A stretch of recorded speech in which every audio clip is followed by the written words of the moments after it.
The president's budget seems to me to be very focused on making health care more affordable, in fact, better for beneficiaries. For instance, the goal is to make prescription drugs far more affordable than over the past. It also provides much more responsibility to the states, and there's no question, I'd say 50 out of 50 states appreciate that. It also addresses, in really an unprecedented manner, and I hear this from drug awareness groups throughout my district, very strong fixes and support to fight the deadly opioid and drug epidemic in our many districts and communities face. So there's a lot of positives. It also has programs such as Medicare Advantage, or enhances them by Medicare Advantage has reduced both premiums and deductibles, and I've heard this from many constituents, and the data proves that to be the case. So there's a number of positives. What I'd like to ask is, my district on the opioid and drug epidemic issue, like many communities throughout the country, have some big problems. Can you outline what the department's budget request allocates to address this crisis? Yeah, I'm happy to. As I had mentioned, I come from a community that has been afflicted by the opioid epidemic for decades. In fact, in my own family, the president has signaled this as the foremost public health crisis of our time, and the budget invests $4.8 billion, an increase over last year in a difficult environment of $123 million. This shows the seriousness with which we have to take this.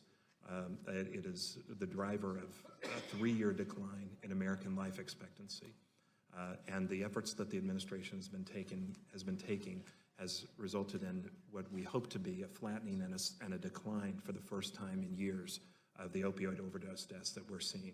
So we're driving both research into non-addictive painkillers, the greater access to medication-assisted treatment, more money for states in opioid response grants that we've been standing out over the last couple of years to really build out the capacity of the states and localities to deal with this, and for families to get access to the treatment and the recovery services that they need and deserve.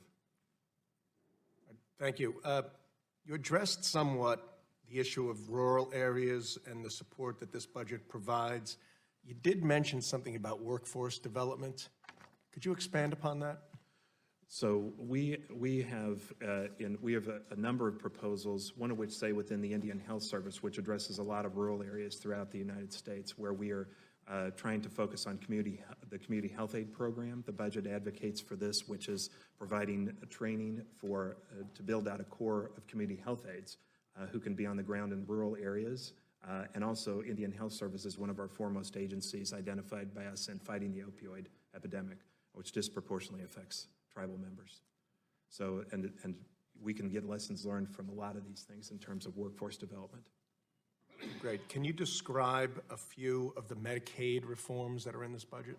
Yeah, so the Medicaid reforms, as you had mentioned, are really dedicated to providing flexibilities for states. So we have put forward a block grant program of $1.2 trillion over 10 years that really is intended to refocus the Medicaid program on the populations it was originally intended to serve: pregnant women, children, the disabled, the elderly.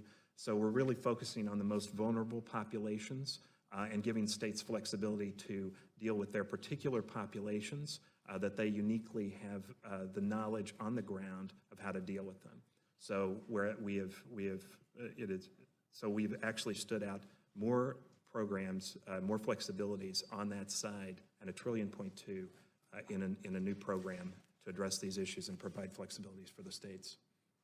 Thank you. Just got a couple of seconds here. I will just ask quickly, prescription drugs, are there one or two examples of what you're doing effectively to reduce prescription drug costs? Yeah, we've seen companies reduce in cholesterol medicines, in insulin for diabetics, and in hepatitis C drugs, where companies actually announced lowering drug costs for patients in those areas. And these are widely used drugs. Millions of people use cholesterol drugs, as well as those dealing with diabetes. Thank you, Mr. Chairman.